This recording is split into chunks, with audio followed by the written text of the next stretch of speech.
Remember to use your Speech 4 checklist as your guide, and I'm going to talk about that now.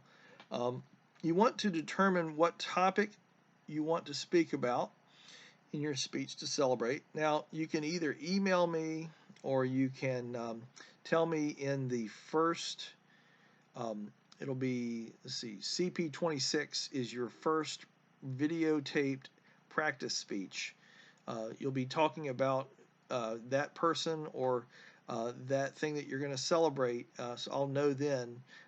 You can, if you're still in the discussion phase, it might be best to do that in email rather than doing that in the CP. But if you know what your topic is going to be about, then you can ask me questions in the video and I can answer them in my feedback. Of course, again, email is great too. So you're going to need to research your topic. Now, what I mean by that is when I did a speech about my brother's wedding, I called my mother and I asked her some questions about things I could not remember. So there is research in a speech about your brother, believe it or not. It also wouldn't hurt, even though no one in your family has to see this speech.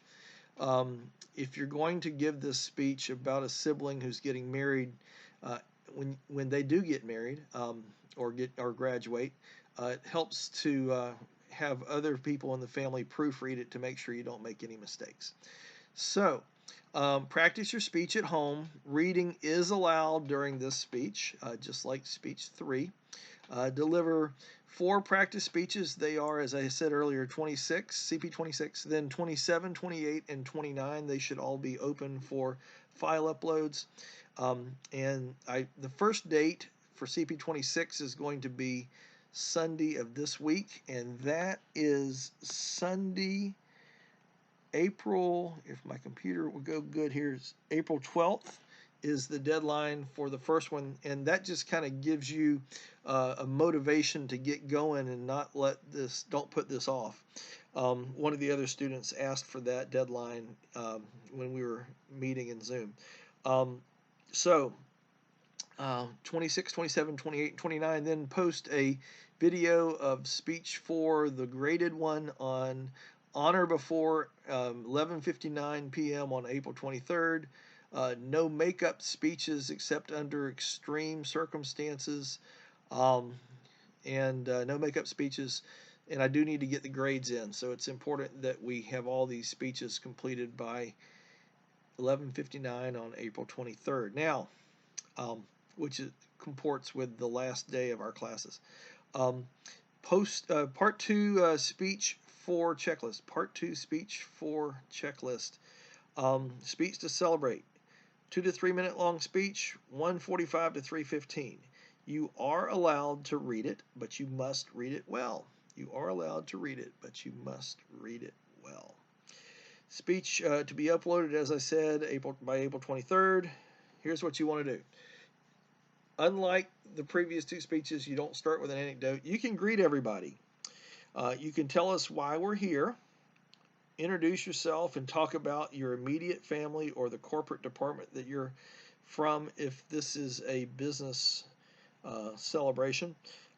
If relevant, talk about where you traveled from, whether you're a family member or a employee.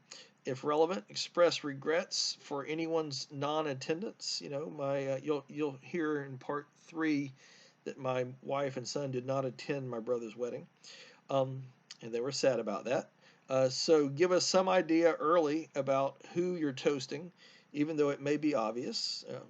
If it's a relative, make sure it's a real person in your life, not a made-up sibling getting married. You know, this new brother you have that plays in the NFL. No, it's got to be somebody that's real. We want this to be true to life, but you may foreshadow your real sibling's wedding to a current significant other. So if your brother is dating a person that is really nice and you think they're going to end up getting married one day, why not practice your speech to celebrate their wedding here and now? Keep it in your computer and pull it out when they do get engaged and plan a wedding. Now, talk about the family or the company that you work for and how the circumstances of that family or company relate to the event. For example, are family get-togethers common or rare? Is this a quarterly or an annual business meeting? Did you and your roommate have a good school year? Just, talk about the circumstances related to the person you're celebrating. Um, Talk about your pride in the occasion. Talk about your relationship to the toastee.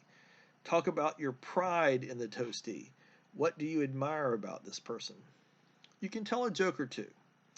And here comes the but. Remember, jokes at your own expense are better in this setting. I'm going to say that again. Jokes at your own expense are better in this setting. Do not insult your weird uncle, sibling, or awkward coworker, or stepson, or whoever. I recently attended my niece's wedding, and the groom's brothers' jokes about each other were awkward at best. You don't want to do this, and you never ever want to make a joke about the bride.